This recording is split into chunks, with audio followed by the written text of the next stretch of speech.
Good evening. I'm Judy Woodruff. On the NewsHour tonight, the death toll in the U.S. from COVID-19 nearly doubles in a week as President Trump concedes that the power to end social distancing lies with the governors. Then when to reopen?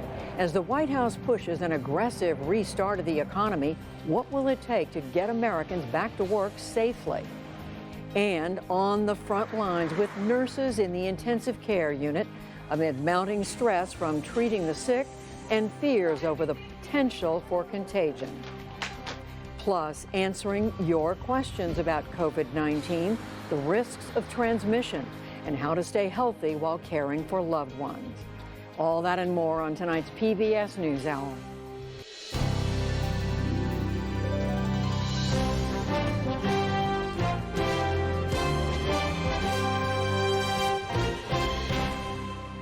Major funding for the PBS NewsHour has been provided by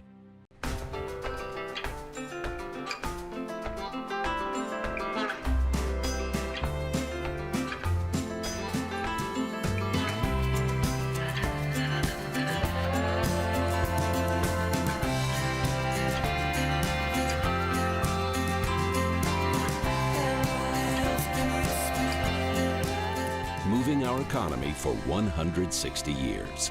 BNSF, the engine that connects us.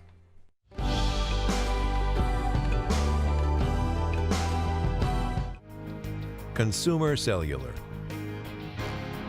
financial services firm Raymond James, supporting social entrepreneurs and their solutions to the world's most pressing problems. SkollFoundation.org. the Lemelson Foundation, committed to improving lives through invention in the U.S. and developing countries. On the web at lemelson.org. Supported by the John D. and Catherine T. MacArthur Foundation, committed to building a more just, verdant, and peaceful world. More information at macfound.org. And with the ongoing support of these institutions.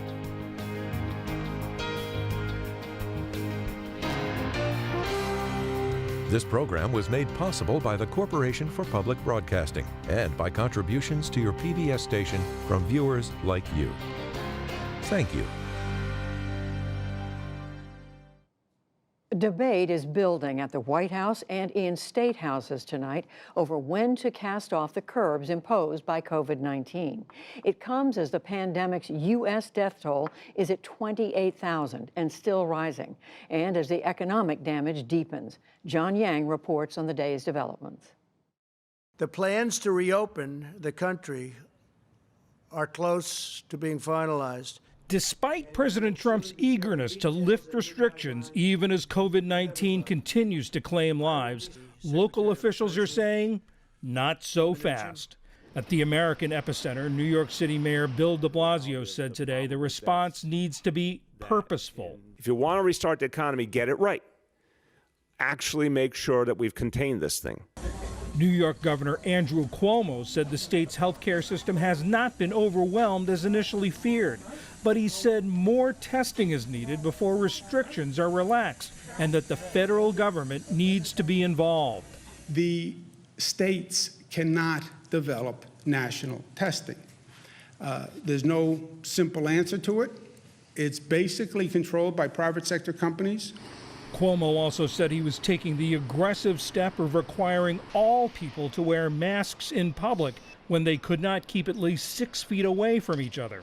Senate Democratic leader Chuck Schumer today called for a $30 billion nationwide testing program. Mr. Trump has already formed a working group to rebuild the nation's economy. The Great American Economic Revival Industry Groups includes nearly 200 people spanning 16 industries, like former Secretary of State Condoleezza Rice, Apple CEO Tim Cook, NBA Commissioner Adam Silver, and the AFL-CIO's Richard Trumka. The president also announced Tuesday that the United States will suspend funding the World Health Organization, saying it pushed Chinese misinformation. Today, the WHO's top official rejected that claim and called for cooperation.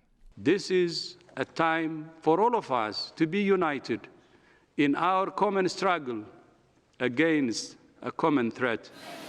The dispute comes amid fresh reports that the Chinese government withheld information in January as coronavirus spread in Wuhan. Today, a government spokesman pushed back. China has always timely notified the WHO and relevant countries of the epidemic information with an open, transparent, and responsible attitude. Meanwhile, cases of COVID-19 continue to increase across the United States, now representing a third of the more than 2 million cases worldwide. Outside the Michigan State Capitol in Lansing today, a conservative group rallied against Democratic Governor Gretchen Whitmer's moves to close places like golf courses and landscaping companies unless they adhere to social distancing guidelines. Nationwide, the widespread economic damage is becoming clearer. Retail sales dropped 8.7% in March, the steepest decline in nearly 3 decades of record keeping. While some Americans have begun seeing their $1,200 in stimulus money in their bank accounts, the Treasury Department now says 70 million paper checks will go out with President Trump's name on them, but officials say it will not delay the mailing. Elsewhere, the start of a new normal. We have set the tables in 2 meters apart. We have soap, disinfectant all over the place. In Denmark, schools have reopened for children 12 years old and younger if the schools meet government requirements like keeping a 6.5-foot distance between children. And parents are allowed to keep their kids at home. Denmark was the first European country to shut down in early March. And donning face masks and gloves, South Korean poll workers began counting ballots in this year's parliamentary elections. Officials said turnout was higher than expected. For the PBS NewsHour, I'm John Yang. And underscoring how far the U.S. may be from returning to normal, the mayor of Los Angeles said late today that the city is not likely to allow sporting events, concerts, and other large events until next year. In the day's other news, Wall Street swung lower again as oil prices fell and banks warned of billions in loan defaults caused by the pandemic. The Dow Jones Industrial Average dropped 445 points to close at 23,504. The Nasdaq lost 122 points and the S&P 500 gave up 62.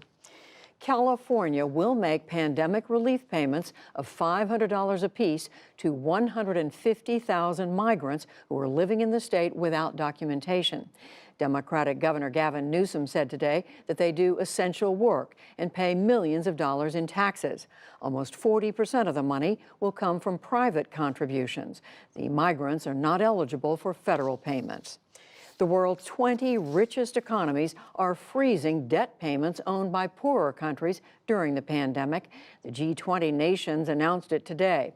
The moratorium covers payments totaling $20 billion. It's aimed at helping African countries spend more on health care and vulnerable populations. Today marked 1 year since fire gutted Notre Dame Cathedral in Paris. But now COVID-19 has halted reconstruction work.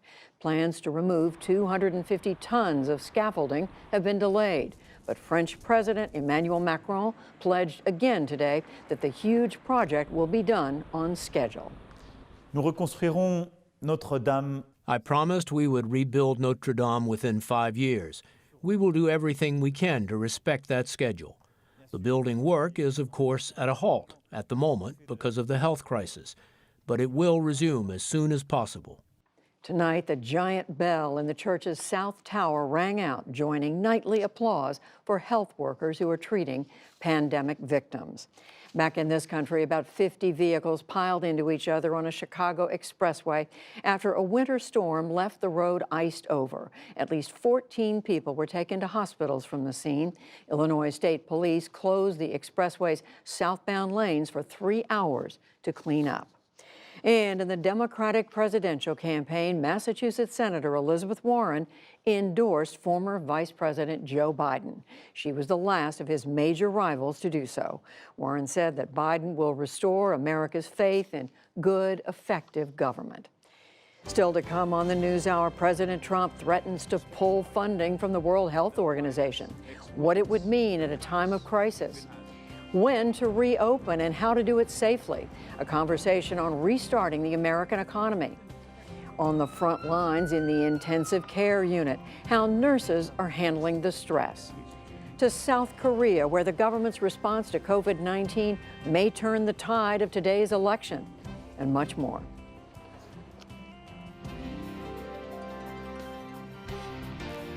This is the PBS NewsHour from WETA Studios in Washington and in the West from the Walter Cronkite School of Journalism at Arizona State University.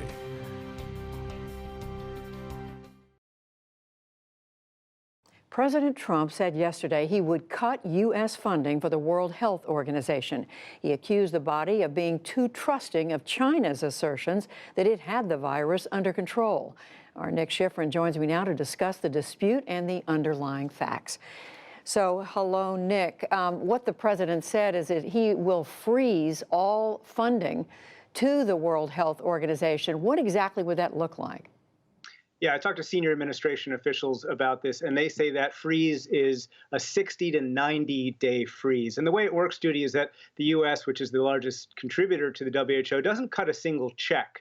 So there are different WHO programs that get funded at different times. So anything earmarked to the WHO over the next 2 to 3 months simply would not get paid. Now, here's the question. Officials are considering whether to take that money and send it to another organization or send it directly to countries instead of to the WHO, or they're going to freeze it and hold it, trying to use it as leverage. And that's what they say they're after. They're trying to get leverage in order to reform the World Health Organization. And so what kind of reforms are they looking for?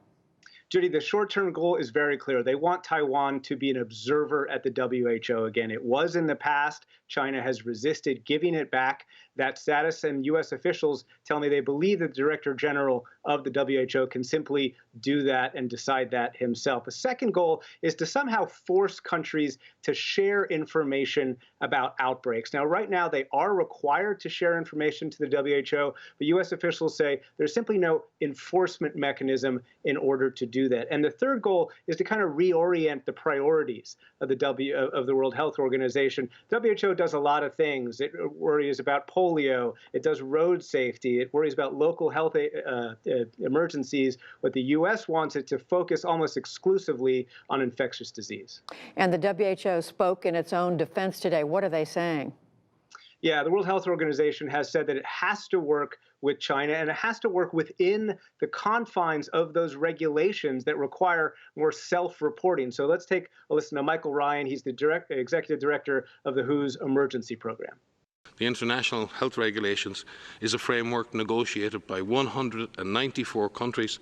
We simply implement that framework on behalf of our member states. What we need in WHO, like so many workers around the world, is the space, the support, and the solidarity to do our jobs. And of course, Judy, the administration today has been criticized for reducing that support and solidarity in a time of pandemic, and because in order to enact those reforms, it's going to need the support of the other members of the World Health Organization, other countries around the world. And what sort of criticism, Nick, directed at the U.S.? Yeah, the criticism is everywhere. You saw Bill Gates, whose foundation is a major funder of the WHO, say that cutting the WHO would be a bad choice and, quote, the WHO is slowing the spread of COVID-19, and if that work is stopped, no organization can replace them. The world needs WHO now more than ever, and Speaker of the House Nancy Pelosi said the president is ignoring global health experts, disregarding science, and undermining the heroes fighting on the front line. So that's praise, but that is in contrast to the administration criticizing the WHO for many months. Yeah, it's not only been the administration, but a lot of critics around the world has said simply that the WHO is too swayed by China. And let me take you back to about New Year's.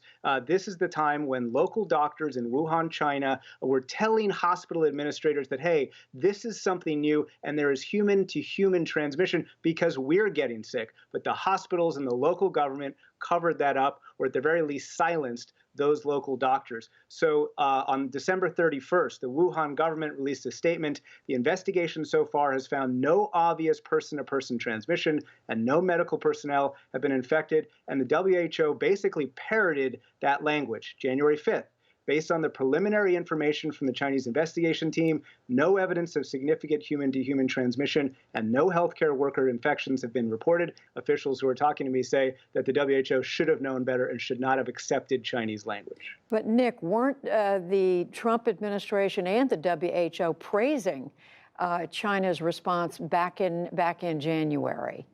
Yeah, that's a great point, and this is really key. So let's take a listen to the Director General of WHO talking in January, the day after the WHO declared this a global emergency, but also President Trump praising China.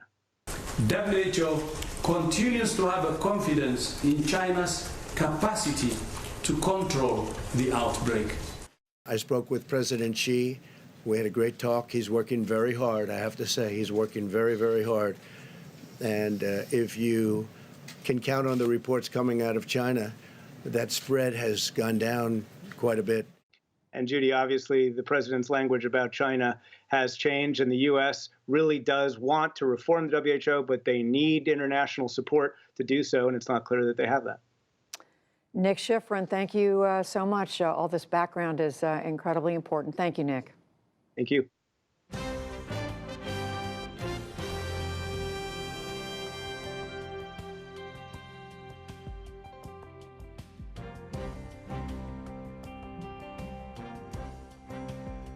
We return tonight to the question of how and when we might reopen the country, or big parts of it, and return to something closer to normal. Former FDA Commissioner Dr. Mark McClellan has been working on a major roadmap to gradually reignite the economy. But that reopening would only happen after several important milestones are reached. Lawmakers and the White House are looking at the framework he proposed with former FDA Commissioner Scott Gottlieb. Dr. McClellan served in the George W. Bush administration. He's now the director of the Duke Margolis Center for Health Policy at Duke University.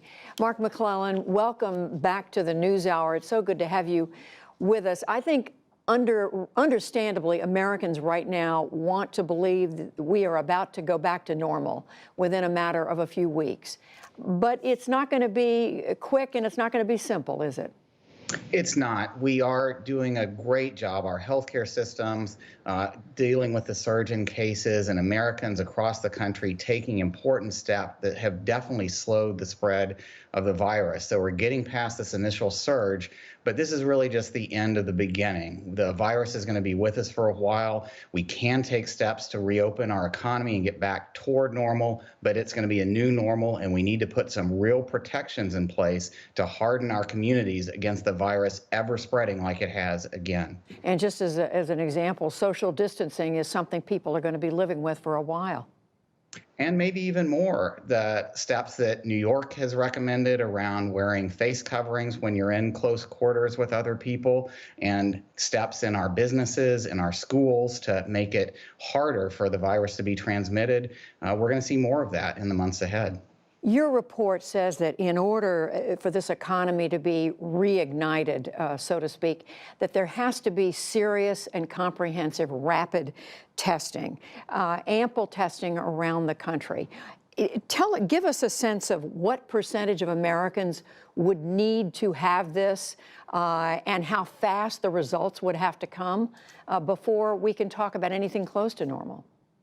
Well, Judy, the goal here is to go from reacting to a spread of the virus that we really don't understand and haven't controlled well, except for these really extreme measures, to being able to identify any new outbreak very quickly and then take local, right around it, steps to contain it before it spreads further. And that means testing and tracing every case if possible. That's the goal. So that means diagnostic tests that are available quickly to everyone who might have symptoms that reflect COVID-19, and that's respiratory symptoms, fever, things like that, as well as people who are working in environments where there's a high chance of transmission, like a nursing home, for example. So we think that's on the order of 1 million tests or more per week across the United States. And it's not just having that many tests nationally, it's being able to get them quickly to every community in the country so that each community can keep the virus under control. And how long is it going to take? I mean, is it even possible to say at this point?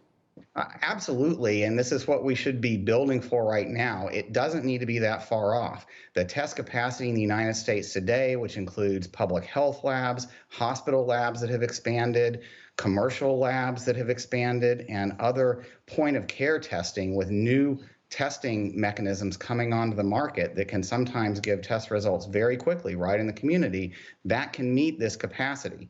But what we also need is the ability at the state and local level to make sure everyone has access, and then also make sure that we have the test materials we need to go along with the tests themselves, like swabs for tests that need to be done through the nose. We're working on new tests that can be done by spitting. That'll be easier to use. But we know those things are not available right now, and it's going to take some time before they are everywhere they need to be. What about therapy in addition to testing? At what point and where are we in terms of coming up with a therapy that could be administered to people if they start to come down with coronavirus? There are some very promising antiviral treatments that are in clinical testing now. For example, the drug remdesivir from Gilead that could be available within a matter of a couple of months. There are other promising drugs that are already on the market or have been used for other purposes.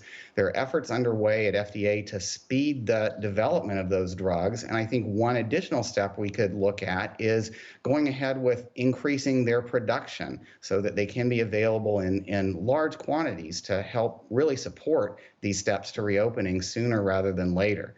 A vaccine is still a little ways off, but there too, there are unprecedented efforts taking place not only in the United States, but in collaboration with other countries to do large-scale clinical testing fast, to get manufacturing done fast, and hopefully to make vaccines available in the next year or less as well.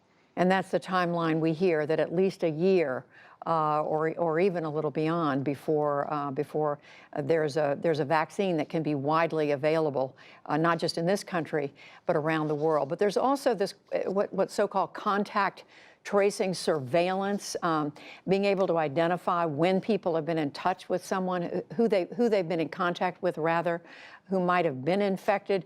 We're hearing from the tech companies like Google and Apple. They're trying to come up with an app, but we know that's complicated too, isn't it, Mark McClellan?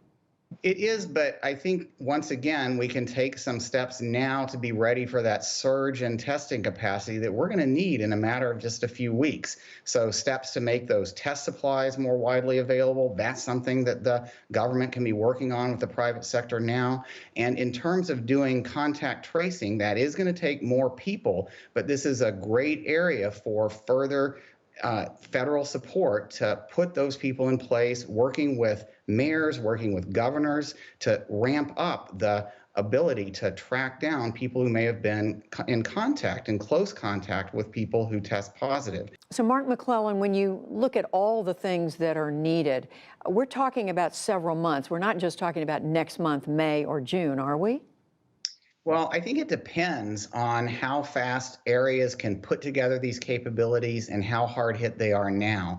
Many areas of the country have been lucky. They haven't had very many cases. So for them, it will be relatively easy to put in place testing and tracking. It's not going to take as many people, not going to take as much resources. Still very important. People there are still vulnerable to the virus, but it could happen quickly. And throughout the country, I think this is going to happen in a stepwise fashion with maybe some limited reopening first. Schools should be a priority. Businesses that can make the steps to harden their ability to resist infection transmission. So I think you'll see progress within the next month, but it will happen at different paces across the country, and it really depends on getting these key capabilities in place to give people confidence they can go out and get back towards normal without risk of contracting the virus.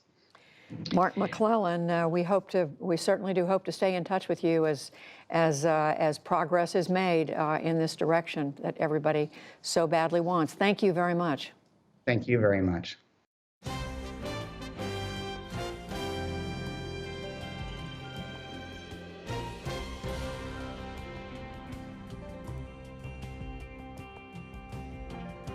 While some states do appear to be hitting a plateau with COVID-19, others like Florida are seeing their cases grow. This week, the state's Surgeon General said that residents may need to wear masks in public for up to a year until a vaccine is rolled out.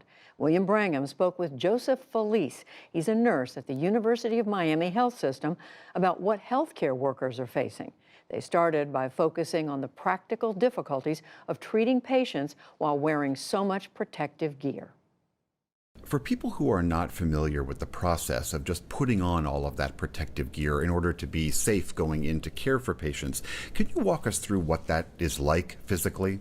I think that the main difference between now and prior to COVID is that it's palpable, the sense of urgency with which we need to protect ourselves. And if we don't, what will be the outcome?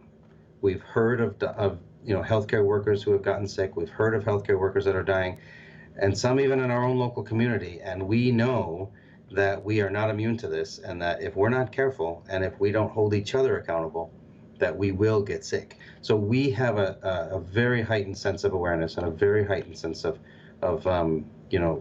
compliance with our current protocols.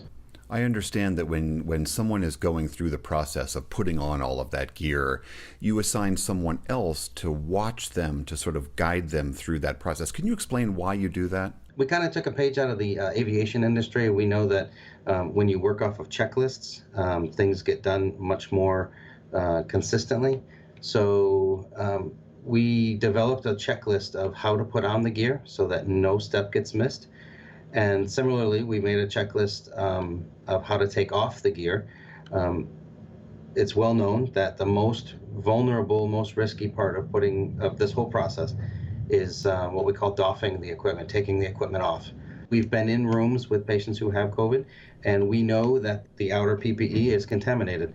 So we want to protect ourselves from having any contact with that virus. So we've developed a process where we have an observer who both watches us put on our gear, and then also we don't allow ourselves to take off the gear unless we have an observer watching us. And there's also that absolute awareness that if we're not extremely careful, you will get sick. I understand the job is physically exhausting, but to go through that, both trying to deliver wonderful care to people who are themselves very, very sick, at the same time being so worried about your own health, that has got to be a lot to bear day in and day out.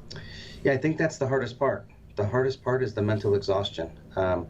We're fortunate right now that we're not understaffed. So the stressor becomes, how do I take care of these patients with all of this gear on, knowing that putting personal protective equipment on will restrict the way that I take care of patients, but also how do I work within this gear and protect myself from all the viruses that are out there.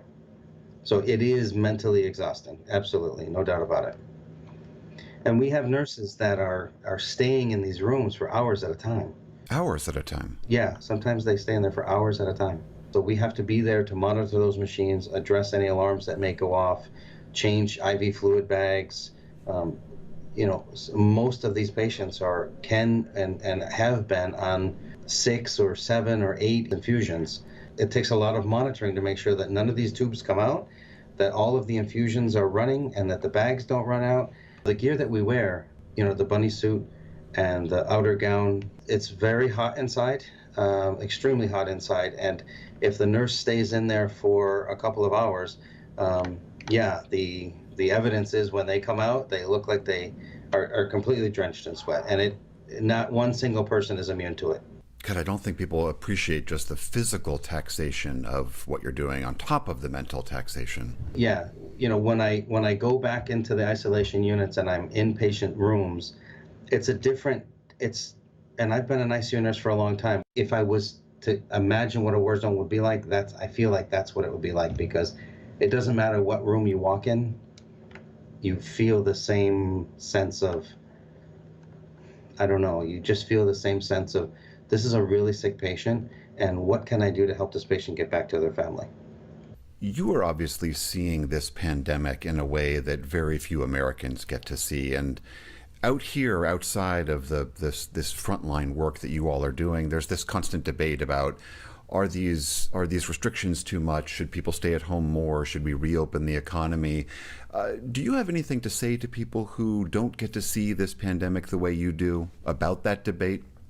I think probably my most important message would be nobody is immune to this. And the only way that has been proven to stop the spread of this is through distancing, is through staying home.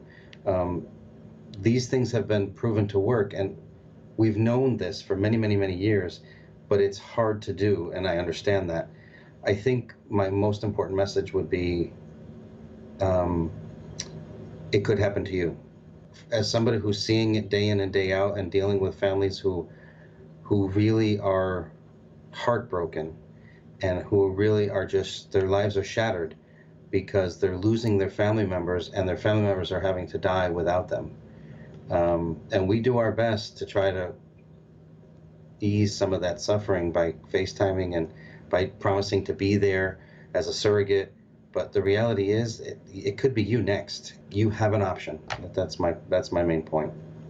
All right, Joseph Feliz, clinical nurse manager at the University of Miami Health System. Thank you very much, and good luck in all your work. Thank you very much. Thank you for bringing this up.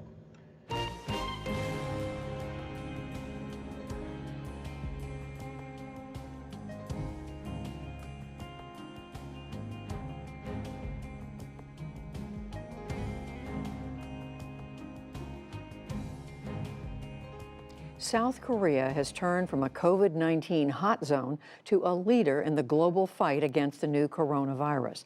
Companies there are now making millions of virus test kits for export, and the public is voting in a parliamentary election despite the epidemic. Correspondent Bruce Harrison reports from Seoul on how the Koreans have worked together to get this far and aim to prevent a resurgence of the virus. To visit this factory, you can't risk contaminating the product. The work going on behind this door may just save your life. Manufacturer Bak Januk says they're putting chemical agents into vials and sealing the lids. The assembly line at South Korean firm Jincurix is small, but the chemicals they're packaging just today can be used in up to 150,000 COVID-19 tests. This is the final product. Each of these kits can be used to test up to 100 people. A sample is collected from the patient's nose or mouth. A method called PCR is used to confirm the diagnosis, which takes 3 to 4 hours. The company jumped into action, researching test kits in this lab in January when it heard about the first coronavirus death in Wuhan. South Korea learned the importance of early diagnosis during the 2015 outbreak of Middle East Respiratory Syndrome, or MERS, a viral respiratory illness similar to COVID-19. In theory, the faster you test, the faster you're able to isolate infected people and stem the spread of the virus. The government worked with Jincurix and other companies this year to produce test kits so they could quickly receive regulatory approval to test Koreans. Although we are not doctors or nurses, we feel we are also fighting coronaviruses. So we feel it's very important in the world. Although it's a good business opportunity for us, but it's a very sad situation. South Korea ran a textbook response to COVID-19 and has nearly tested 530,000 people. More than 10,500 have tested positive and 222 have died, for a death rate of just over 2%, half that of the United States. With no shortage of kits here, Jincurix is exporting tens of thousands all over the world. It plans to boost that number and send many to the U.S. once it receives FDA approval. South Korea's success at home against COVID-19 and its international reputation as a leader in battling the pandemic have given a boost to President Moon Jae-in. And it may have come at just the right time with today's parliamentary election. Moon has shouldered much of the blame for Korea's slowing economy, but the government's COVID-19 response may help extend his party's majority in parliament. Moon has made election safety a top priority. People had to have their temperature taken and wear rubber gloves and masks to vote. Lines were marked to keep voters at least 3 feet apart, and quarantined citizens could only leave home for a short time to vote after the polls had first closed for the rest of the public. But it'll take more than a safe election to prevent a resurgence of COVID-19. In this low-income neighborhood, professionals from the Korean Pest Control Association always announce their arrival. And the goal is to be as swift and non-disruptive as possible. They pay for the supplies and disinfectant out of pocket. This volunteer says the residents have very little money, so groups like his disinfect the building to keep it safe. Dozens of residents here share a single kitchen or bathroom, but it's still outbreak-free. These people lack medical care, and most of them are marginalized and lonely. Personally, I'm thankful that some people are still concerned about us. Residents can also get free face masks at a nearby community center. Center Director Bae-il Hwan explains to a resident she'll need to throw out her disposable mask if she wears it several times, but she can always come back for a new one. Seoul has extended a social distancing campaign through the end of the week. The government wants the public to stay home, aside from going to work, visiting a doctor, or buying necessities. In the early weeks of the outbreak here, most people tried to stay home, but that's now proving challenging. There's no lockdown or even a shelter-in-place order, but the government does have its concerns. For one, these beautiful cherry blossoms. It's the spring flowers and the warm weather in general that's drawing people out in very large numbers, threatening the success of social distancing. Seoul nightlife is also making a comeback. Some bars in this neighborhood shut down, but only temporarily. Others are operating at a loss, even with improved traffic. We have great preventive measures and a healthcare system to back us up. Of course, everyone's health is the most important issue, but we have to go on with our lives. And that may be easier, as Im suggests, in a country with single-payer health care that she seems to trust, as perhaps her patrons do as well. And nothing quite marks spring in Seoul like a picnic by the Han River. Like the election, there are precautions here, from signs urging people to keep their distance and bottles of free hand sanitizer. But unlike the election, there doesn't appear to be any enforcement. The convenience store, like we were just in there, the line is huge, and that's probably not a good thing if you want to practice social distancing. The growing trash heap near the store says a lot. Namely, Seoul is ready to get back to normal. But it's also a sign that people are confident their efforts and those of the government have made it possible this soon. For the PBS NewsHour, I'm Bruce Harrison in Seoul.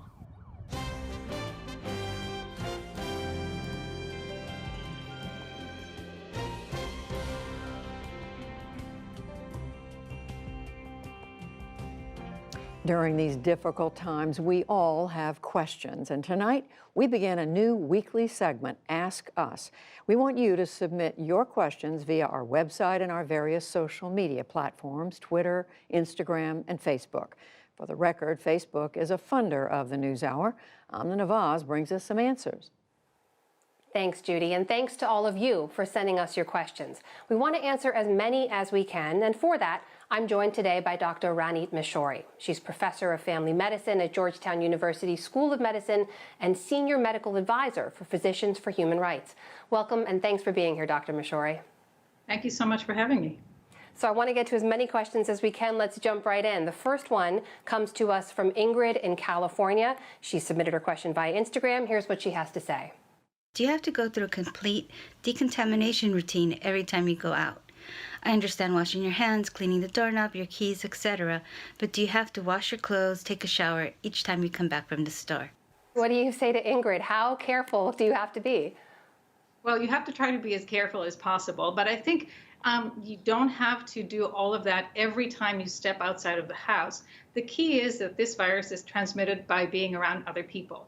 So if you have to go to work, if you're an essential worker and you work with a lot of people, you work at a store or you're a healthcare professional, yes, when you come home, take your clothes off, put them in the wash, jump in the shower. But if you go for a walk around the block or going to get groceries, you obviously have to wash your hands. You have to make sure that when you do go out, wear a mask to protect others. But showering and putting your clothes in the washer every time you step outside of the house, that's not necessary. Here's another question about what's safe or not safe to do. This one comes to us from Claire Sullivan in Wisconsin. She submitted her question on Facebook, and she writes, I'm 67 years old. I still go to my son's house 5 mornings a week to help care for his baby. Both parents are working from home. Is this safe? What do you say, Dr. Mashori? If you can stay home, stay home. If you don't have to take public transportation, do not take public transportation. Try to be as safe as possible. So even if you're going to a family member's house, that's the only place you're going, caring for a grandchild, still wear a mask, take all those precautions if you can. Absolutely. Take as many precautions as possible and understand that if you're around other people, you may get the virus and you may transmit it to people you come in contact with. And as I said, the ideal situation would be for you to stay home and not go out at all unless it's absolutely necessary. Let's hear now from Jason Fuller. He submitted a video question via Instagram to us. Here's what he has to say. My question is, for those who are experiencing mild symptoms, is there any particular self-care regimen that they should be doing? Mild symptoms, we know a lot of people have them. What do you say to Jason? Yes, a lot of people have them, and we tell them to stay home, which is exactly what he's doing. The question is, what do you do at home? The coronavirus, some of the symptoms, when they're milder, are like any other viral infection. So you would get some rest, you would drink a lot of water, you can take over-the-counter medications to help with pain, to help with fever. But the key is, if you have the coronavirus infection, you want to isolate yourself at home. So you want to, ideally, if it's possible, to have your own room, to have your own bathroom, not to eat with other family members. So try to keep yourself in isolation. We want to go to Jennifer Thomas. She submitted a video question via Facebook, and she wants to know about what happens if you catch the virus and recover. Here's her question. If a person is officially declared recovered from COVID-19, can that person be an asymptomatic carrier of the virus later if exposed again? It's a great question, Dr. Mashori. If you're sick, you recover, can you still pass the virus on to other people? This is one of these excellent questions that we don't have an answer to just yet. At this point, what we know is that there are some very preliminary studies from China and from Korea showing that some people potentially can get reinfected after they've recovered. And then if they can get reinfected, they can also infect others potentially. There's a very big question mark about this. We also know that there are infections from asymptomatic people. So I think at this point, we don't have an answer for that. Still so much we don't know. I do want to move on to a question from Mary Liz Town. She wrote in on our PBS NewsHour website with a question specific to her family. She asks, when will it be safe for my 83-year-old mom with underlying health issues and cognitive decline to leave her apartment? I think one of the issues is the vaccine is probably not going to be available for another year, a year and a half. So for now, stay home. Later on, hopefully May, June, July, the models differ in terms of when the peak is going to take place in different cities and different states in the United States. So we have to be patient and wait. Hopefully not a year or year and a half sooner. Hopefully not. One last question before we let you go, Dr. Mashori. This one comes to us from Janet. She's in New Mexico. She sent in a video on Facebook. Here's Janet's question now. What is the permanent damage done to the lungs and heart by the virus? Dr. Mashori, do we know what the long-term effects will be? We're just beginning to find out because we have groups of people who are just recovering from very severe disease. What we do know is that the virus itself or the inflammatory reaction that is caused by the virus can cause damage and irritation to the lining of the lungs.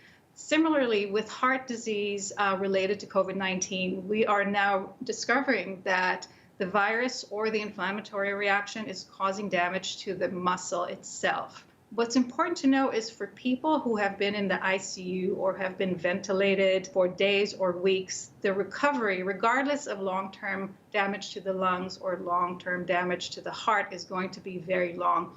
We're learning so much more every day. Dr. Ranit Mashori, thank you so much for taking some of these questions and providing answers today. Thank you so much. I appreciate it.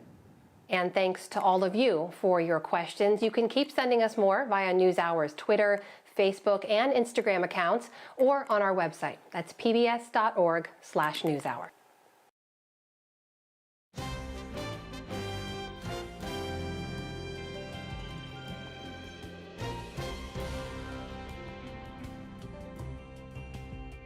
We check in again on the latest from the White House on the government's response to this pandemic.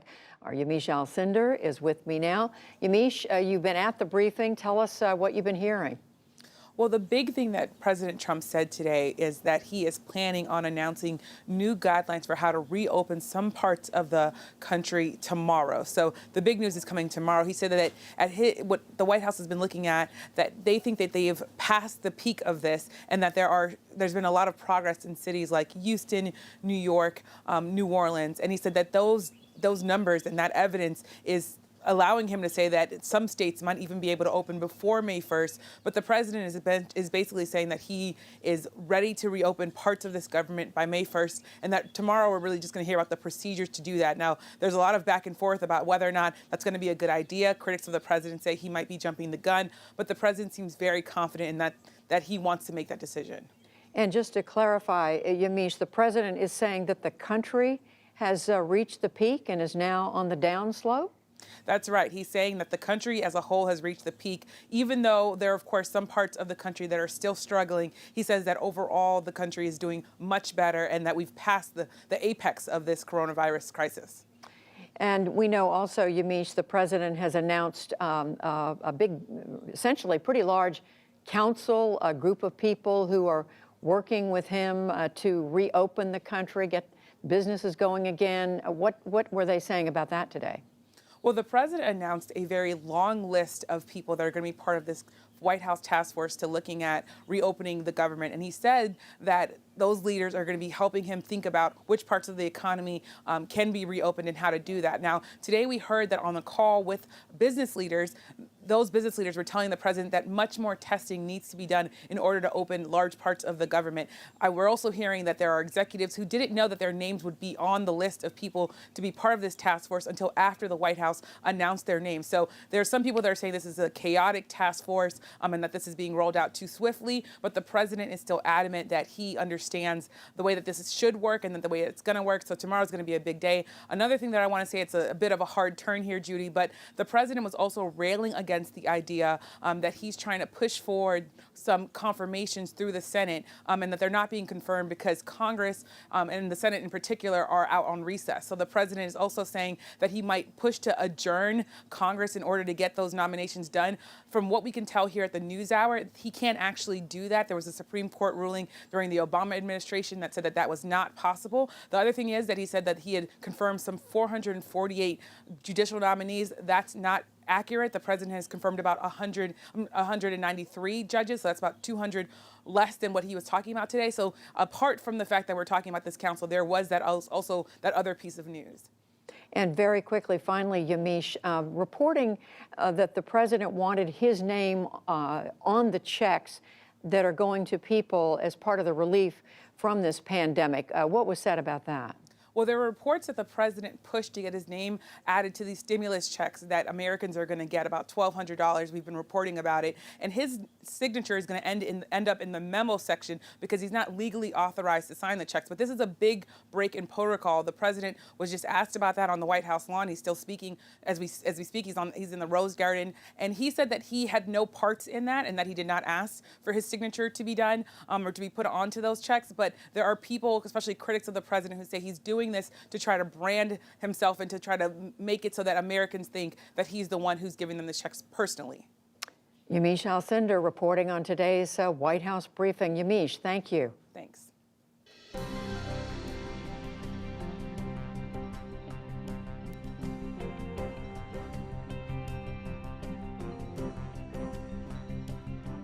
And now, some homegrown creativity. Jeffrey Brown looks at a social media challenge that is drawing responses from around the world with everyday shelter-in-place life imitating art.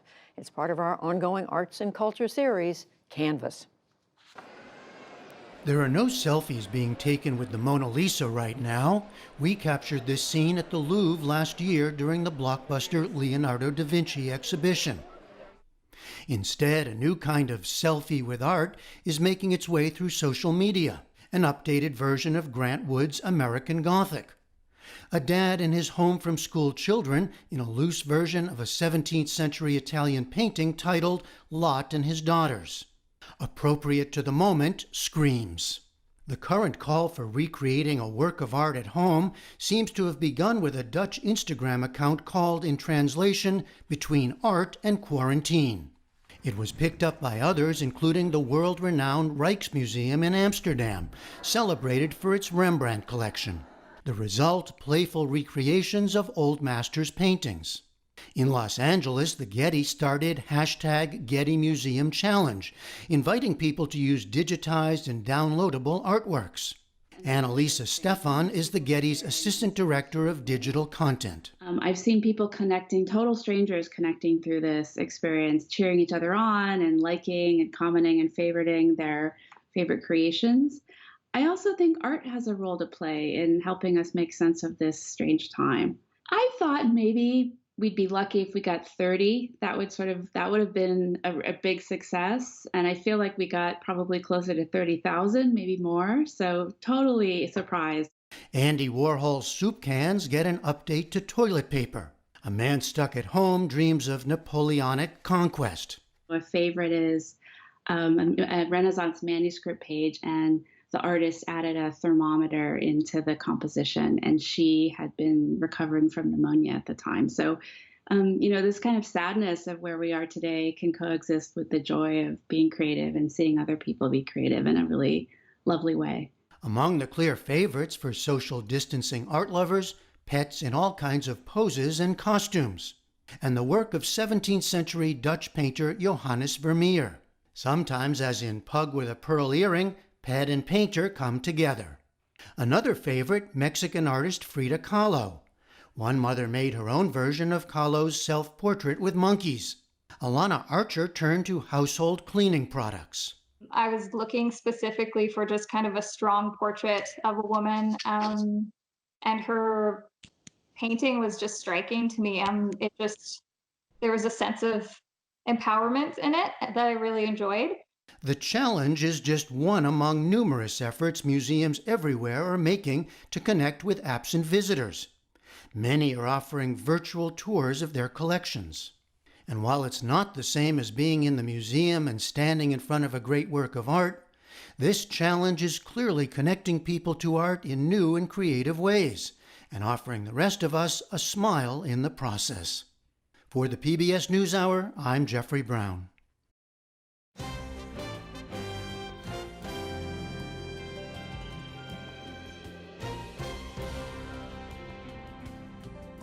By now, schools have been shuttered for weeks across the country.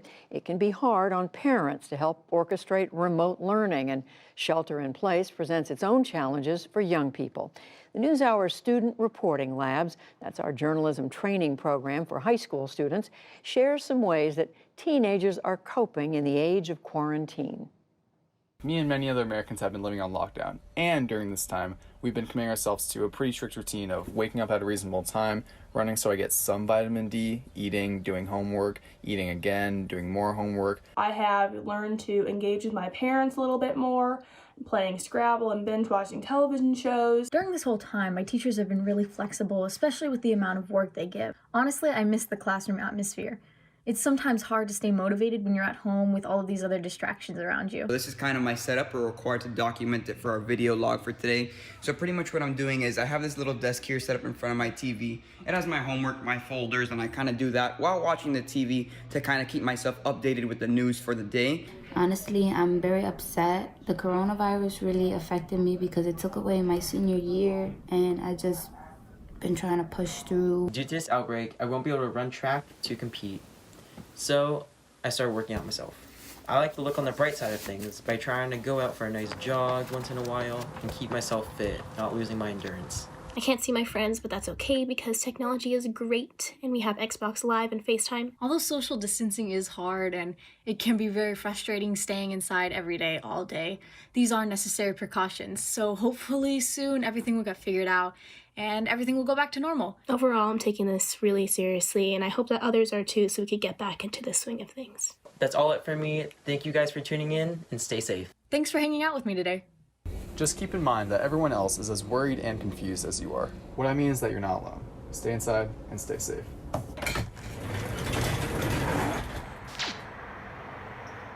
Thank you all. That was just what we needed to hear tonight. Thank you, Student Reporting Labs. And that's a news hour for tonight. I'm Judy Woodruff. Join us online and again here tomorrow evening when I will have an interview with Vice President Mike Pence. For all of us at the PBS NewsHour, thank you. Please stay safe, and we'll see you soon. Major funding for the PBS NewsHour has been provided by Consumer Cellular offers no-contract wireless plans that are designed to help you do more of the things you enjoy. Whether you're a talker, texter, browser, photographer, or a bit of everything, our U.S.-based customer service team is here to find a plan that fits you. To learn more, go to consumercellular.tv. Life isn't a straight line, and sometimes you can find yourself heading in a new direction. Fidelity is here to help you work through the unexpected with financial planning and advice for today and tomorrow. Financial services firm Raymond James. BNSF Railway. The Ford Foundation, working with visionaries on the front lines of social change worldwide. And with the ongoing support of these individuals and institutions.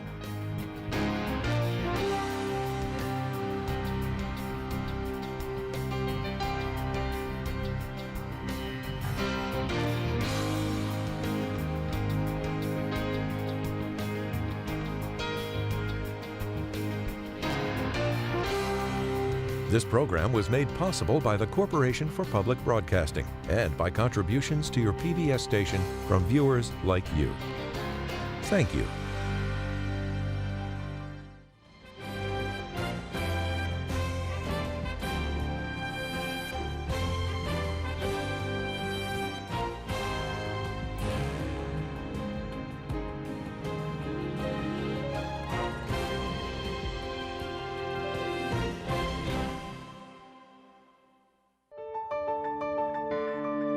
You're watching PBS.